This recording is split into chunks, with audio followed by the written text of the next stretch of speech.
Welcome back, America, to Sound Retirement Radio, where we bring you concepts, ideas, and strategies designed to help you achieve clarity, confidence, and freedom as you prepare for and transition through retirement. And now, here is your host, Jason Parker. America, welcome back to another round of Sound Retirement Radio. You're listening to episode number 428, Donor Advised Funds with HighGround Advisors. But before we get started, I like to start the day by renewing our mind, and I've got a verse here for us from 2 Corinthians chapter 9, verses 6 and 7. Remember this, whoever sows sparingly will also reap sparingly, and whoever sows generously will also reap generously. Each of you should give what you have decided in your heart to give, not reluctantly or under compulsion, for God loves a cheerful giver. And then something fun for the grandkids. Where does 007 invest his money? In the bond market. Always borrow money from a pessimist. They won't expect it back. Articles, links, and resources are available at soundretirementplanning.com. Just click on episode number 428. In today's podcast, I have the good fortune to interview Joe Hancock and Katie Warren, who are with HighGround Advisors, regarding donor advised funds and charitable giving strategies. And we cover a lot of the mechanics of donor advised funds, such as how to set one up and how do they work and fees associated with them, and some of the tax benefits that come along with them. One interesting aspect we discuss is how donor advised funds can be used as a tool for multi-generational giving and passing on philanthropic values to future generations. And this is especially relevant for families who want to involve their children in charitable giving. We explored various strategies, including bunching or bundling donations together in specific years to enhance itemized donations on your tax return, or donating appreciated assets like business interests, mineral interests, and real estate. We also discussed qualified charitable distributions, charitable gift annuities, and charitable trusts as alternative ways to support charities while also receiving potential tax benefits. Throughout the conversation, Joe and Katie shared valuable insights and tips for maximizing the impact of your charitable giving through donor advised funds. They also discussed the importance of doing research and due diligence before choosing a donor advised fund provider, and why you're going to want to make sure that the donor advised fund that you choose aligns with your values. Here are a couple of quotes that I like on giving. Jim Rohn said, "Only by giving are you able to receive more than you already have." And of course, Winston Churchill said, "We make a living by what we get. We make a life by what we give." And without any further ado, here's my interview with Joe and Katie from HighGround Advisors. Joe and Katie, welcome to Sound Retirement Radio. Thank you. Thanks, glad to be here. Yes, I'm really glad to have you both here. We met at that conference down in Jacksonville, Florida recently. You guys are experts on donor advised funds, and our listeners, I'm sure this is something that they're going to be interested in learning about. So what I'd like to do is just start with the basics. If one of you would share with our listeners, share with our audience, what are donor advised funds? Why have they become so popular? And then we'll get into more of the specifics. All right, I'll take it away. At HighGround, we like to say that with a donor advised fund, you can give, grow, and grant. So a donor advised fund is essentially a charitable giving account sponsored by a public charity. And when donors open their donor advised fund with that public charity, they then make contributions of cash or non-cash assets to that public charity. And then they can invest those contributions for growth, tax-free growth, and then over the course of time, recommend grants to the charities of their choice. And what are the benefits of using them? Why are people considering these instead of just giving money maybe directly to a charitable organization? Joe, would you like to start with some of the tax benefits? Sure, you bet. Donors that use the donor advised fund really do it for a number of good reasons. One, on the tax side, there's a great impact that some donors can realize from timing their deductions. So the people that are using donor advised funds are inherently philanthropic, they're givers, and yet they may not always realize the value of timing some of their deductions over time to maximize their ultimate tax savings over a period of years, for example. So one idea is this idea of bunching deductions. And so the way I would summarize that is to say sometimes donors who systematically give year after year, and they're in a faithful habit of giving routinely at a certain amount for tithing and other charitable gifts to their alma mater or other organizations they believe in, they're doing that routinely, but they may come upon a year where they realize a windfall tax event. They may sell a business or have a banner year, so to speak, in terms of other gains and income and so forth. And for those reasons, they may have a larger tax liability in a given year. And instead of spreading out their giving over subsequent years, they can sometimes front end load some of that giving for the future into the current year by making additions into a donor advised fund. So that allows them in a given year to maximize the deduction that they most need to offset that big tax event. And then they've got those assets sort of set aside in that donor advised fund, waiting to then be distributed over a period of years, perhaps, to the organizations that will need that support in an ongoing manner. So that's one example of a great tax savings. Also, donors are able to just maximize gains tax savings sometimes by giving appreciated assets through a donor advised fund to organizations that might not otherwise be able to receive those appreciated assets. So some examples might be gifts of real estate or even oil and gas interests. We've had donors that want to make those types of gifts, but the recipient charity that they want to ultimately benefit may not be equipped to deal with those illiquid or harder to receive assets. By giving those assets into a donor advised fund, the DAF sponsor, organizations like HighGround that are equipped to deal with illiquid, harder to move, harder to value assets, can receive those assets and allow that donor to not only make a great gift, but to also forego recognition of gains tax that they would potentially down the road realize that they sold those assets. So it's a great, because giving not appreciated assets is a great gift, the donor advised fund can be a great vehicle to help donors get that accomplished for many charities where it might be difficult otherwise.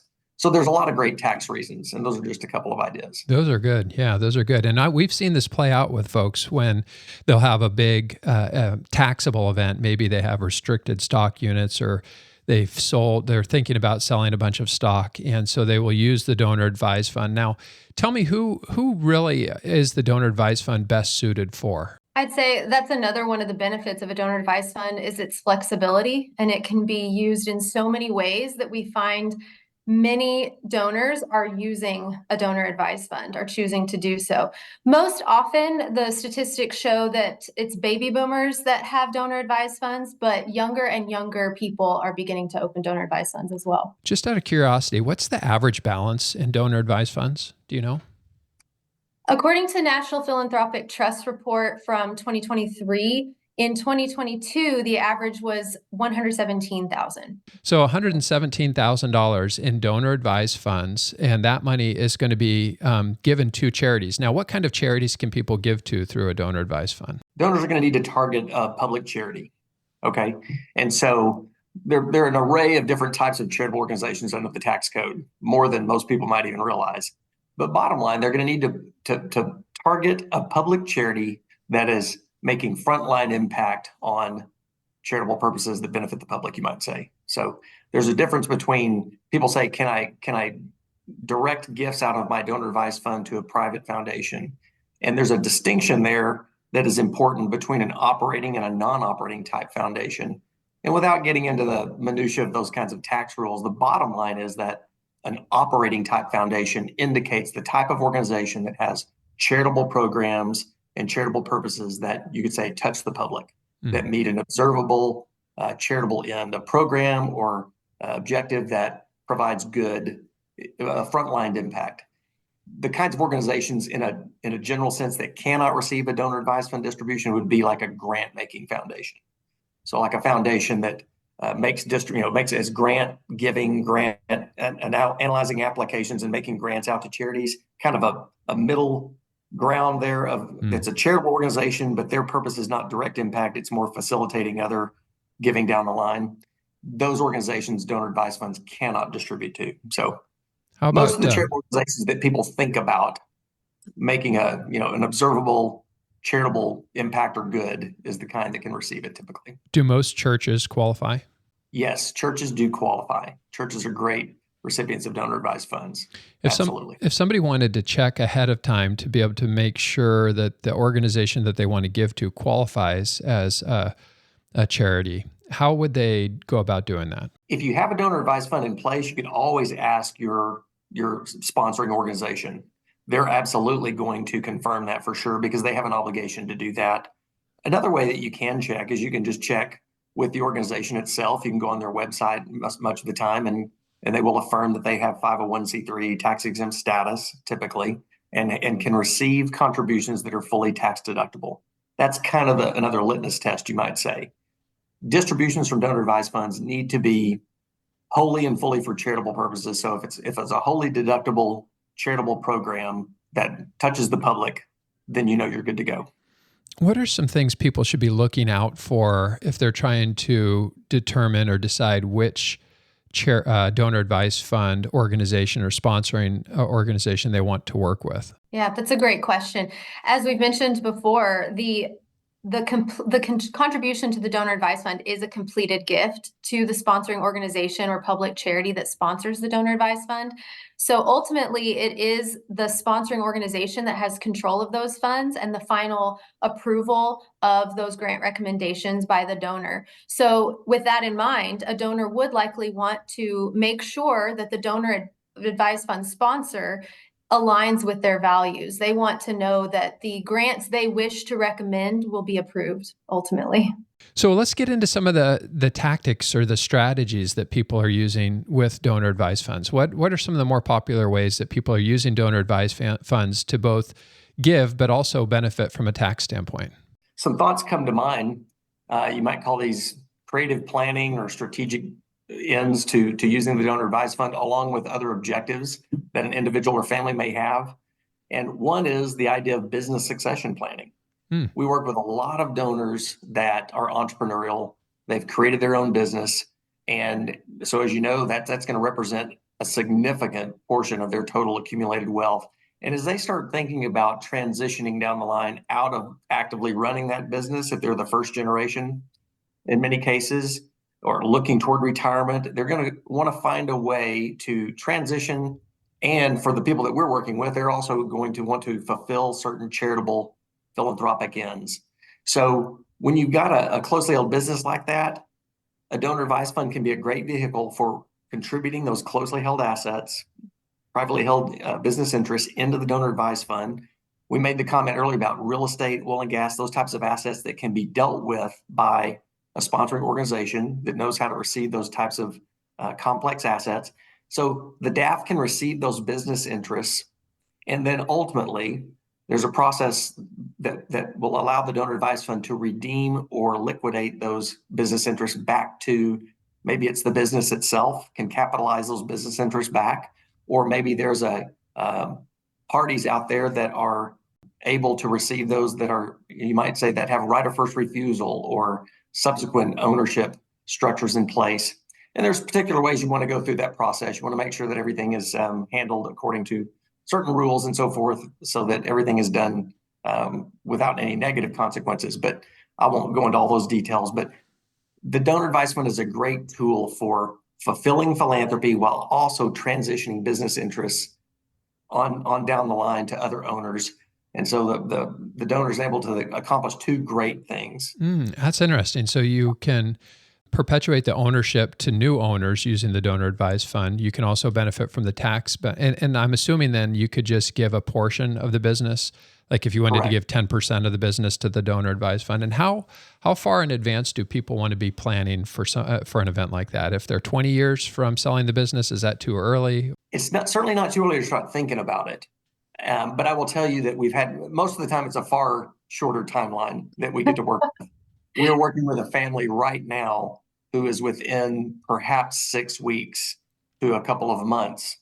We would love a little more time than that. But I will tell you, this is a family we've worked with before, and they have the donor advised fund already in place. And we've actually received contributions of closely held stock from this company previously.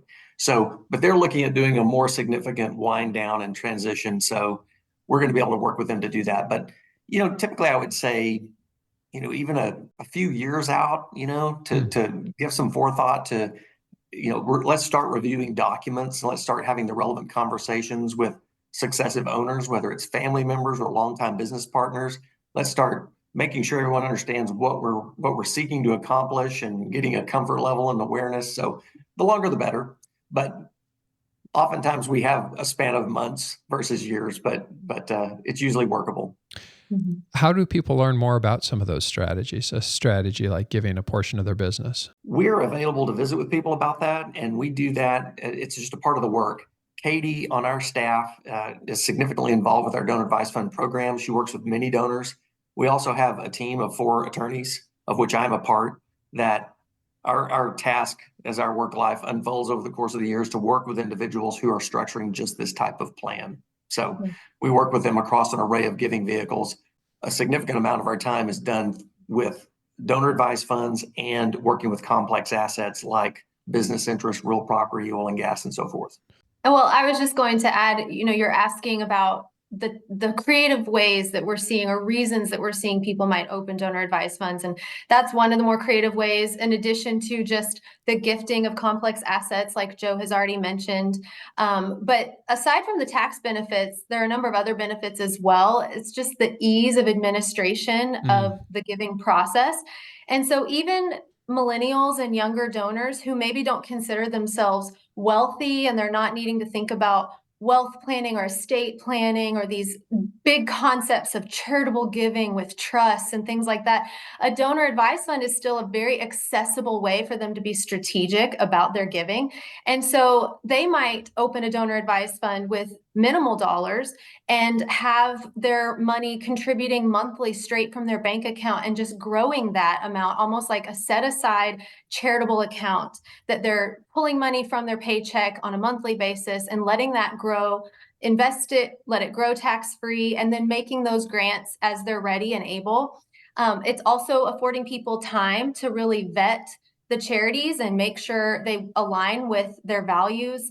So we're just seeing it works for a lot of ways. And as Joe mentioned as well, I think we've covered already, if you like to give to a number of different charities throughout the year, and you're having to keep up with the tax receipts for every single contribution to each charity for tax purposes, funneling all of that giving through your donor advised fund just streamlines the process. And at the end of the year, when you're ready to file those taxes, you just need that one tax receipt from the DAF sponsor, and it's going to capture all your contributions into the DAF that year. Yeah, that's great.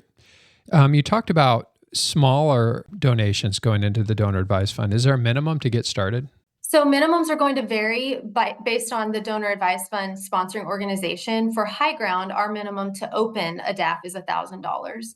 And then you can make additional contributions as low as $250, I believe. Okay. Talk to us about the difference between cash donations and long-term appreciated assets, and the 60% of cash donations and the 30% for appreciated assets. How does that work regarding adjusted gross income? The tax benefits? You bet. So a gift, any contribution that an individual makes to a charitable cause, donor advised fund, or otherwise, of cash or non-appreciated assets can be deducted up to 60% of that individual's adjusted gross income in the year of the gift. And if they have excess or leftover deduction after they hit that 60% cap, then they can carry that forward for an additional 5 years. So they have a total of 6 years to do that. The rule is similar, but with a different percentage for appreciated asset gifts. So by that, I mean, it could be securities that have grown in value, real property that's grown in value, any appreciated asset that has increased in value over the time the donors owned it. And to be considered a long-term capital gain asset, it needs to have been held by the donor at least 1 year. Okay. For those assets that have appreciated in value, the same rules apply. They can deduct that gift value up to 30% instead of 60% for cash or non-appreciated assets. 30% of their adjusted gross income for appreciated assets can be deducted in the current year, and they get the same 5-year carry forward. Okay. So over time, they can ultimately, it's been a very few donors over the years, and I've been doing this about 28 years. I've only come across a couple of people who were not able to fully realize the deduction over a 6-year window, but that's a rare, incredibly philanthropic person that gives to that level. So you bet. Talk to us about giving a house or giving real estate. You mentioned that was a possibility and the mechanics of it. So if somebody gives, maybe they bought a rental property, they don't need it anymore, they'd just like to give it away instead of selling it. Talk to us about why they would do that, first of all.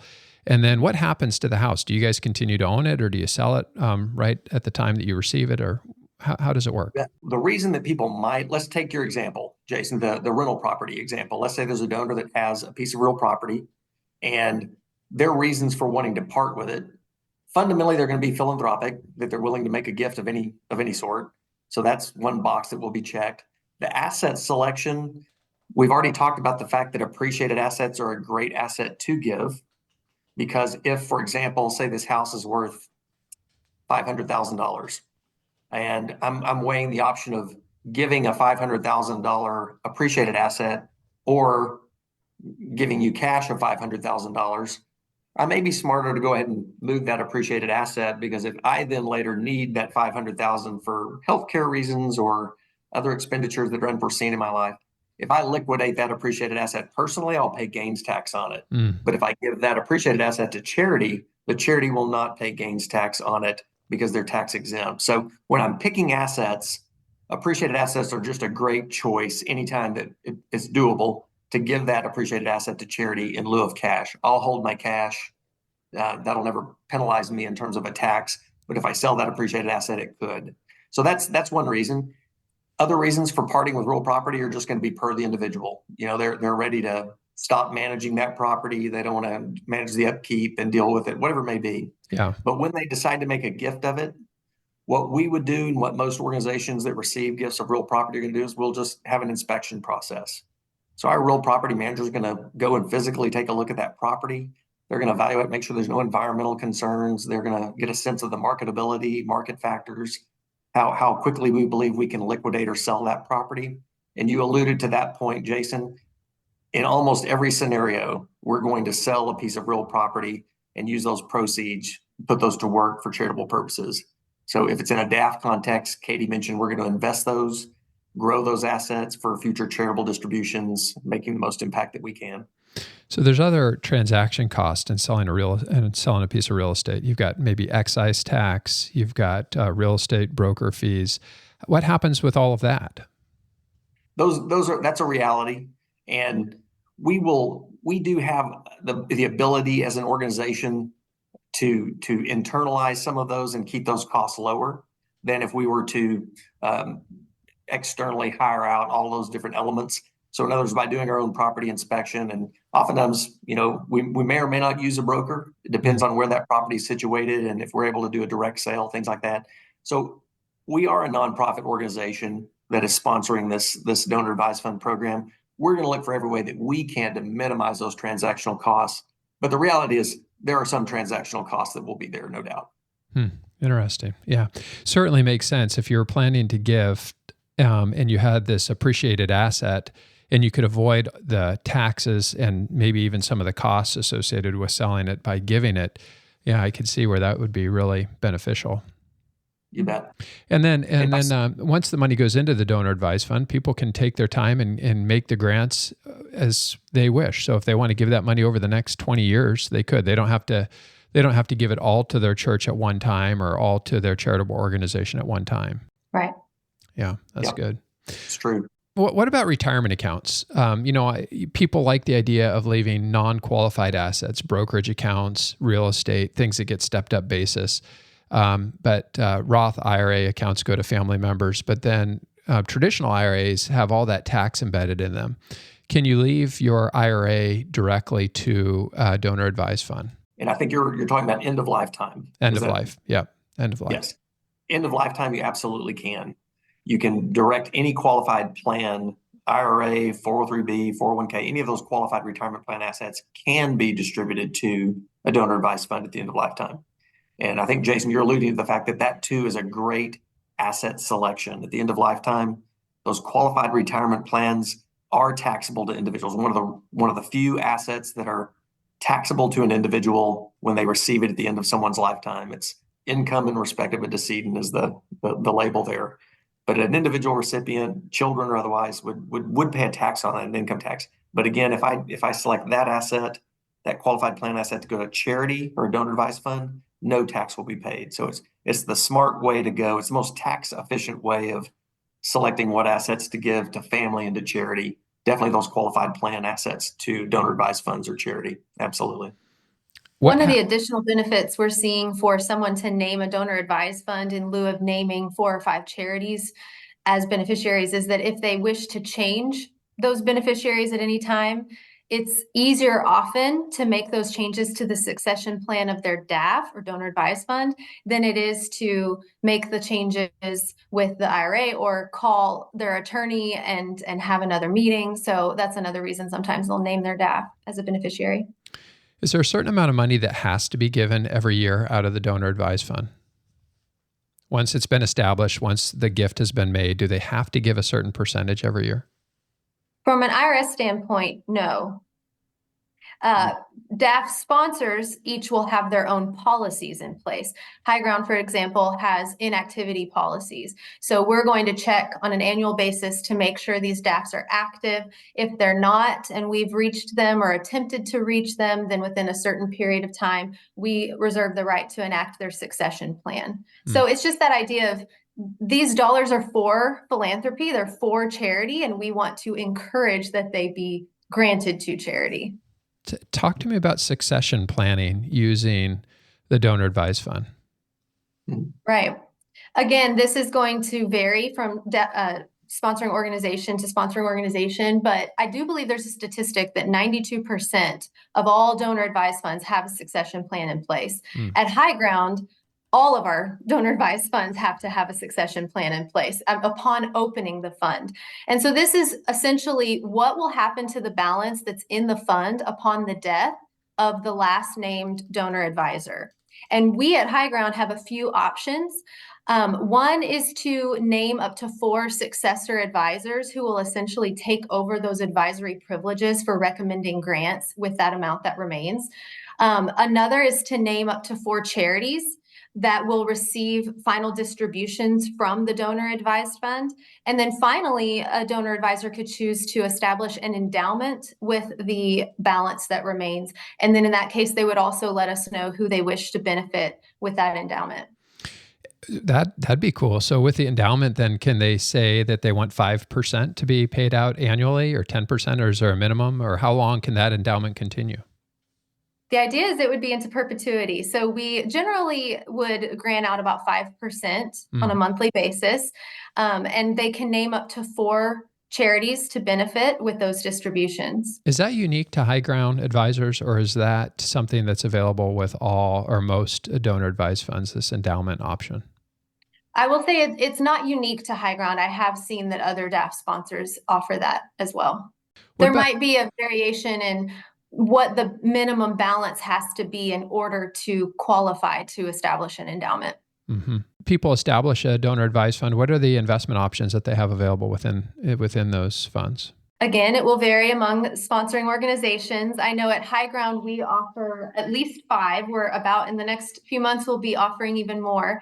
And the idea there is to give donor advisors the opportunity to align how they're invested with how they plan to use the fund. So if they plan to contribute and grant out as a revolving door, and it's a more short-term giving time horizon, versus if they plan to really use it almost in the same way as an endowment would function, then a longer term investment plan or giving time horizon. So we give them a number of options that would allow them to align in that way. Because you guys are a nonprofit and you have biblical roots, is there any biblically responsible investing? Like, can people screen out certain types of industries within the investment options you have available? Absolutely. And in fact, at HighGround, all of our investments, Jason, you mentioned that we do have those faith-based roots. And so all of the investing that we do on behalf of other nonprofit organizations and individual donors that create certain fund structures, we do screen our investments to align with traditional biblical values. So all of our fund options do have that element incorporated into them. That's great. Yeah. What kind of ongoing fees would someone expect to pay? Or what, maybe you could speak to your organization specifically, HighGround Advisors. What would people expect to pay on an ongoing fee basis within those accounts? Sure. Most sponsoring organizations have 2 fees related to donor advised funds. One is an administrative fee, which covers the cost of administering the program, vetting the charities, creating the tax receipts, that sort of thing. The second is the investment fee, which covers the cost of investment management. HighGround does not charge an administrative fee. Though we provide all of those administrative services, we have chosen not to charge an administrative fee to our donors so that more of the dollars that they're putting into their donor advised fund is available then for, or are available for, granting to charity. But we do have that investment fee, and that's going to be embedded in the value or deducted from the daily net asset value.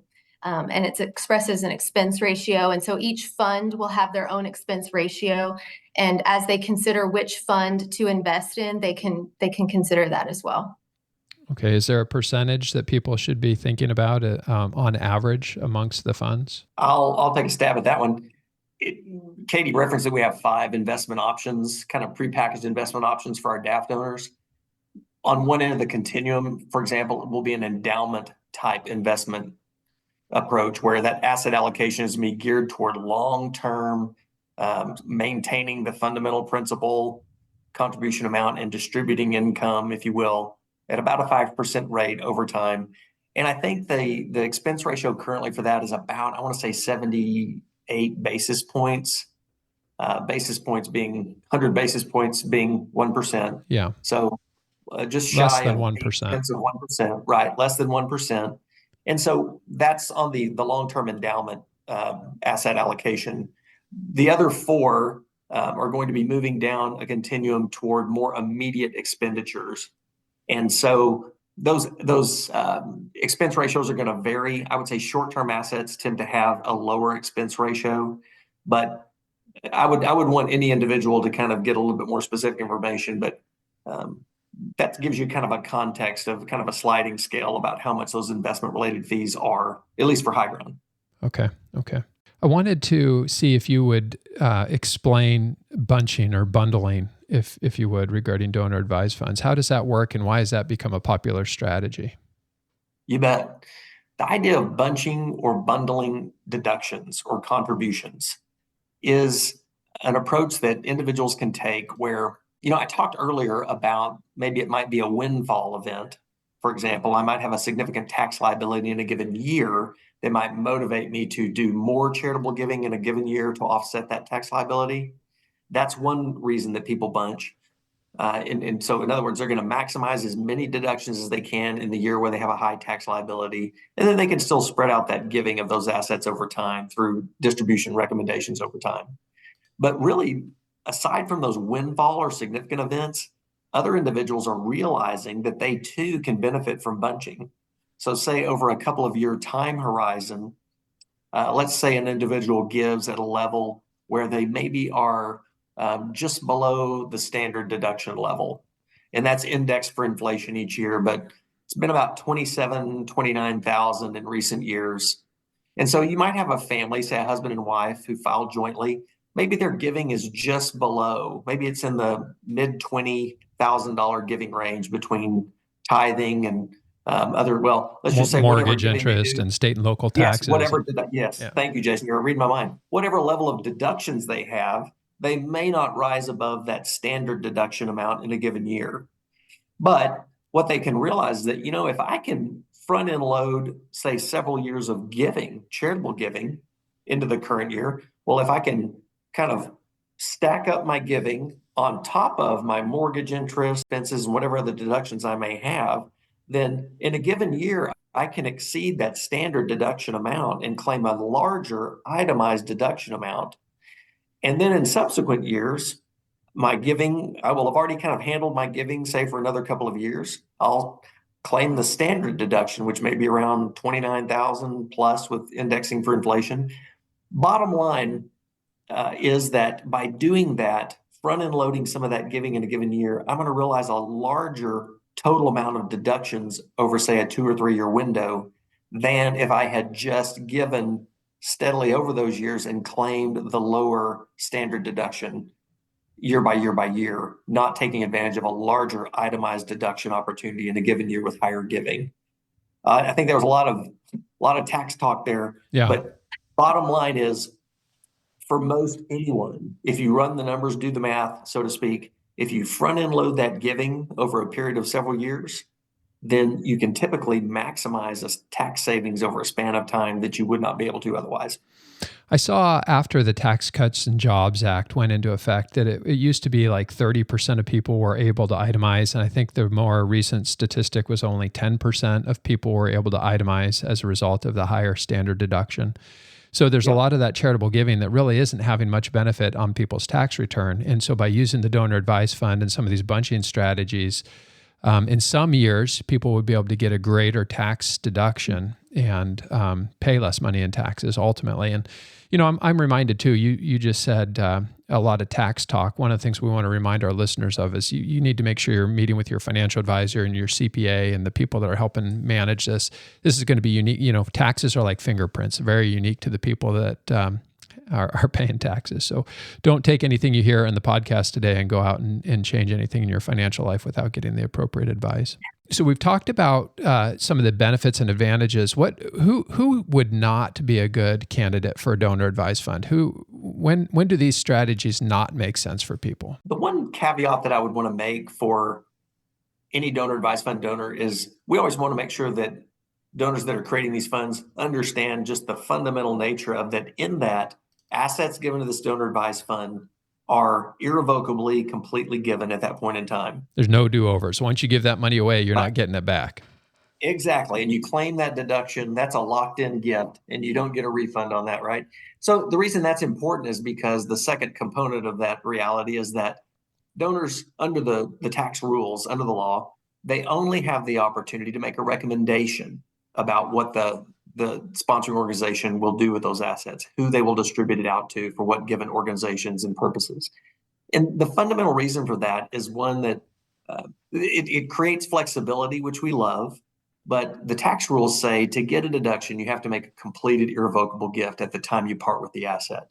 So to put it in the hands of the DAF sponsor, you're doing that irrevocably, getting that deduction, but then you're sort of, in a way, you're putting some faith and trust in that DAF sponsoring organization to invest and grow those assets well.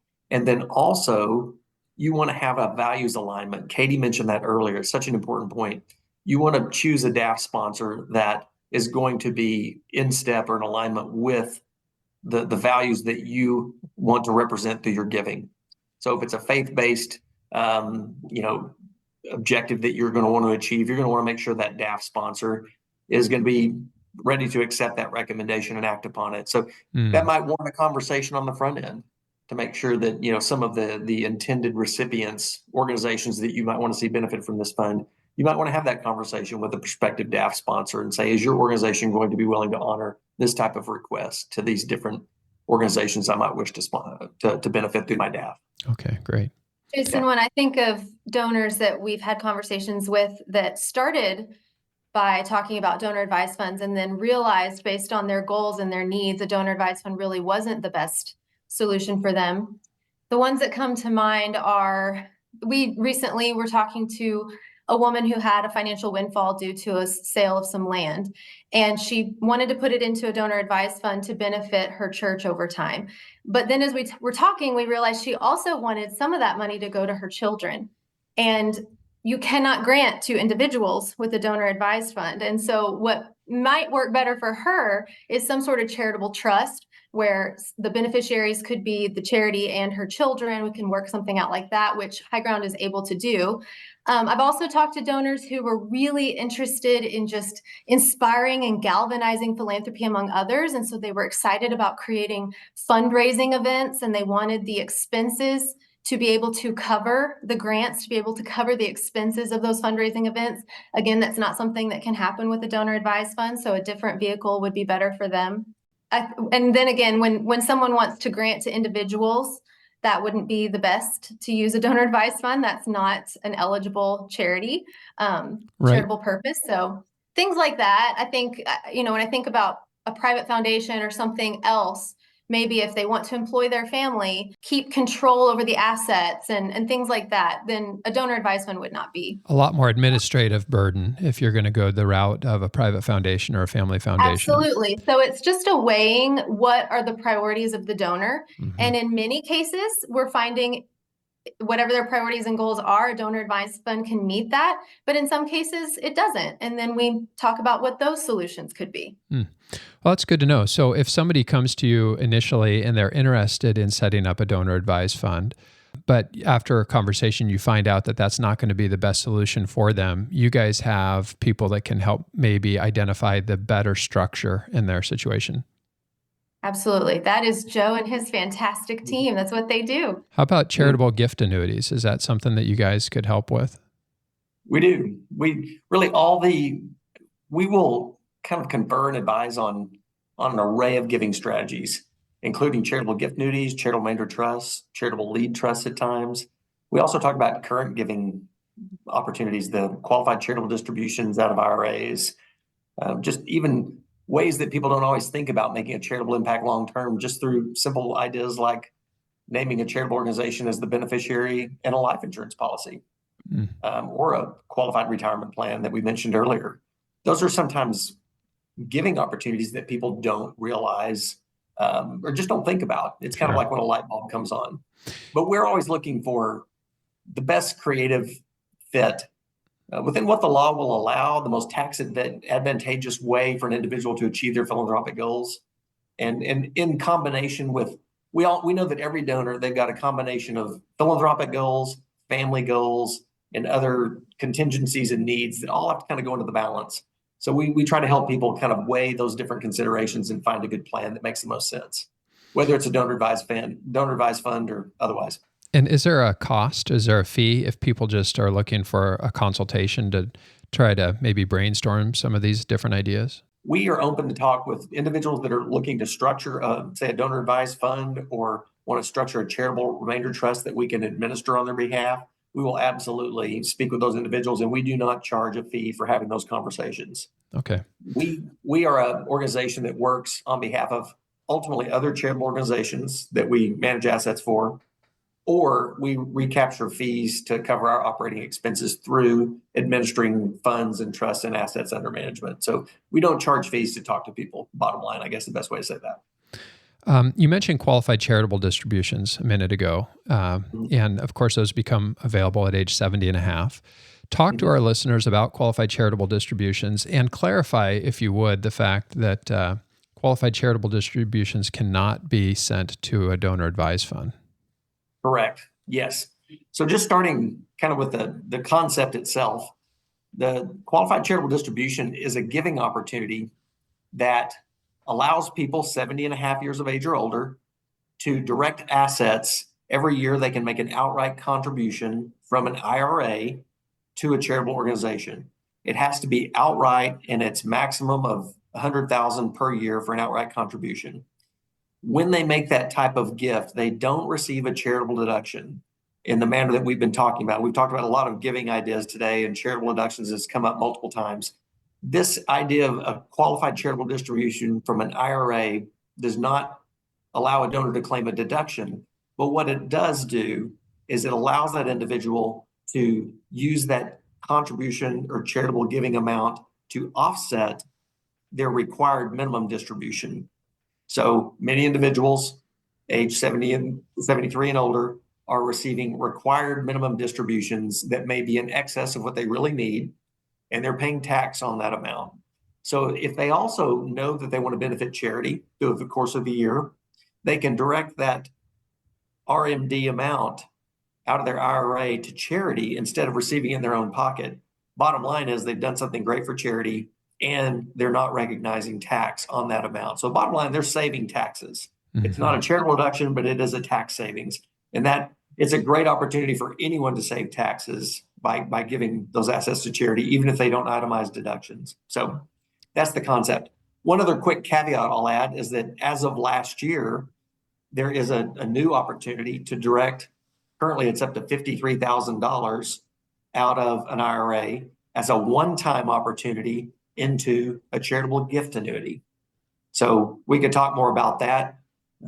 It too does not award a deduction, but it allows the foregoing of the recognition of that as tax as an RMD distribution. So similar in that way, but you can also do it now and do a gift annuity. So we can talk about that. Yeah. Go ahead, fill in the blanks.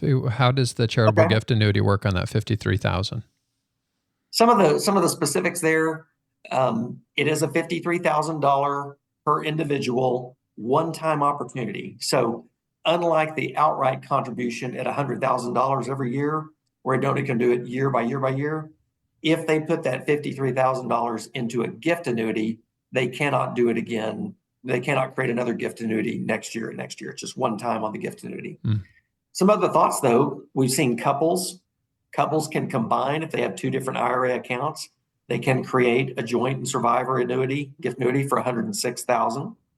And incidentally, that amount is going to be increased, indexed by inflation.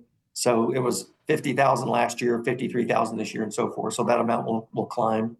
Some of the specifics on the gift annuity that I'll mention, many people love, not only is a gift annuity just a great giving opportunity to get a deduction, and it affords a life income stream through that annuitized distribution, but most of the time a gift annuity affords a nice tax-free component for the duration of the annuitant's life expectancy. With this QCD funded gift annuity, all of the annuity will be ordinary income. So I always like to make that point. Many people love that tax-free element of a gift annuity, not available with the QCD funded gift annuity. So a couple of other particulars about the way they work. You can't defer the payment. It's going to be an immediate payment, some specifics like that. But those are the big highlights, I would say, about that QCD funded gift annuity. And we're seeing more people act on that opportunity. Last year, we had a number that jumped on it when it first became a possibility, and we're seeing more interest this year as well. So you give $53,000. It's an annuity, so you're going to receive, as the person who gave the gift, you're going to receive some type of guaranteed income for the rest of your life, and maybe your spouse's life if it has a spousal component to it. And Correct. Then any money that's remaining in the annuity would go to the charity at the time that you passed away. But that cannot be directed to a donor advised fund. Correct. And then I wanted to ask you about anonymous giving. I know that some people have used donor advised funds because some of the organizations would allow for anonymous grants. Is that something that HighGround Advisors allows for? Yes, it is. Anonymous granting is an option. We do find, though, in all the studies that have been conducted so far, that 4% or less of DAF grants are made anonymously. So while it is that option, it provides that flexibility, it is by and large not how people are making their grants. Okay. And you talked about not being able to give to individuals, Katie, but you also used the phrase endowment giving. That's a possibility. So just to clarify, on the endowment side, you could not give, say, a college scholarship to your own family members or your grandkids into perpetuity using the endowment feature, correct? So, right. So there are a number of ways you can fund education and scholarships with donor advised fund grants. You could use a grant to establish a scholarship fund at your alma mater, but there are restrictions. Your family members could not be recipients of the scholarship fund. You could not have the majority decision-making privilege in who receives those scholarships. So there are some restrictions like that. The Tax Cuts and Jobs Act is set to expire in 2025. Do you think that donor advised funds will continue to be as popular if the standard deduction were to drop way back down? The amazing thing about changes in tax rules and philanthropy is that we have seen, while the ceilings have risen on, far fewer people having taxable estates than they used to, far fewer people being able to maximize or claim itemized deductions. And yet we've seen philanthropy continue to be robust, I guess you would say, across the United States. And you look at statistics from the USA Giving Foundation and others, very encouraging. I think that people, I guess just as a broad thought, apart from tax rules, certainly it comes into the conversation. And we spend a lot of time talking about how to maximize tax benefits. And we do not ever want to fail to maximize every giving opportunity. But I guess just the big thought I will say at the outset, Jason, is that it's amazing how philanthropy has prevailed over time with ebbing and flowing of different tax incentives or declining in incentives and things like that. Americans are wonderful givers. And so, I predict, Katie references a lot of statistics on the growth of donor advised funds. We expect that to continue. So I think, but talking about expiration of the current tax rules and so on and so forth, if those amounts come down where more people are going to be itemizing, for example, I see that as probably a potential boon in a way for encouraging giving. It may spark the giving conversation for some where it didn't exist before and things like that. Is that responsive to your question, perhaps? Yeah. Well, I know taxes are a moving target, and Congress is always fiddling with the tax law, and we don't know what's going to happen if these things are going to expire, if they're going to extend them. But I know that having those high standard deductions has been a motivator for something like the bunching strategy that you explained to us. And right, you guys, this has really been great. Is there anything else that our listeners should know about? Anything you want to make sure they take away from this conversation regarding charitable giving or donor advised funds specifically? I would just say, we've covered a lot of ground. We've talked about a lot of the benefits and the merit of these giving strategies. And I guess I would just echo the thought that we touched on a moment ago is that, we love to work with people that are philanthropic at heart and want to make an impact. And we love to be the solution provider and looking for the right fit. So this donor advised fund, a very popular strategy right now that many people are finding a lot of benefit from in terms of tax savings, in terms of easing an administrative burden, but really just the joy of giving, frankly, incorporating family into that process and just realizing kind of the enjoyment and benefit of giving. So we love to help people realize those goals and help them do that through the vehicle and the strategy that makes the most sense. And we're just here to help do that. So we invite those conversations. We'd enjoy hearing from any of your listeners that might want to reach out and explore some of these ideas. Absolutely. I'm sure you probably will too. How about you, Katie? Anything you would like to add? Well, I would just add that we do have a number of materials that cover a lot of what we've talked about in this podcast episode. We have a program guide that goes into all of our investment funds and the details of those, blog posts, all sorts of things that you can find at highgroundadvisors.org/donor advised funds. So just wanted to mention that as well in case people want to do their own research and reading. Awesome. Well, I sure have enjoyed the opportunity to speak with you. Thank you for being so generous with your time. I enjoyed meeting you at the conference a week or so ago. And I'm sure our listeners are going to love this episode because the people that we serve tend to be very generous individuals. So I'm looking forward to hearing about the impact that we can collectively make. But thank you guys for the work that you're doing and for being a guest on Sound Retirement Radio. Thank you, Jason. Thank you, Jason. Appreciate it. All right. Take care. Thanks. Information and opinions expressed here are believed to be accurate and complete, for general information only, and should not be construed as specific tax, legal, or financial advice for any individual, and does not constitute a solicitation for any securities or insurance products. Please consult with your financial professional before taking action on anything discussed in this program. Parker Financial, its representatives, or its affiliates have no liability for investment decisions or other actions taken or made by you based on the information provided in this program. All insurance-related discussions are subject to the claims-paying ability of the company. Investing involves risk. Jason Parker is the president of Parker Financial, an independent fee-based wealth management firm located at 9057 Washington Avenue Northwest, Silverdale, Washington.